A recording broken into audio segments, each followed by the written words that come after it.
आशीष यादव मगही के सुपरस्टार कलाकार कहे जाने वाले, इनका एक गाना भोजपुरी इंडस्ट्री में और पूरे बिहार में बहुत ही बेहतरीन तरीके से धमाल मचा रहा है।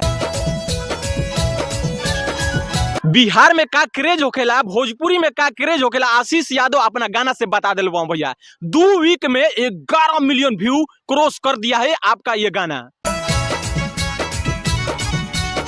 तो बड़े बड़े कलाकार को देखे होंगे, पवन सिंह, खेसारी लाल यादव, टुनटुन यादव, भैया नीलकमल सिंह का गाना भी 20 मिलियन 30 मिलियन क्रॉस करता है। लेकिन आशीष यादव ने अपना गाना में जलवा दिखाया और एक आशीष यादव के गाने से यही लगता है कि भैया बिहार में खाली क्रेज नहीं खे, मगही के गाना भी क्रेज बा। काहे से कि 11 मिलियन क्रॉस व्यू पार कइल कोनो छोट मोट बात ना होखेला। तो आशीष यादव के दिल के करीब आप भी होंगे तो वीडियो को एगो लाइक और शेयर करिएगा, वीडियो को पूरा देखिएगा, क्योंकि इनका गाना भोजपुरी इंडस्ट्री में तबाही और धमाल मचा रहा है। तो भोजपुरी इंडस्ट्री में हई मगही गाना आशीष यादव के कैसा लगल, एगो वीडियो कमेंट करके जरूर बताइए जाए।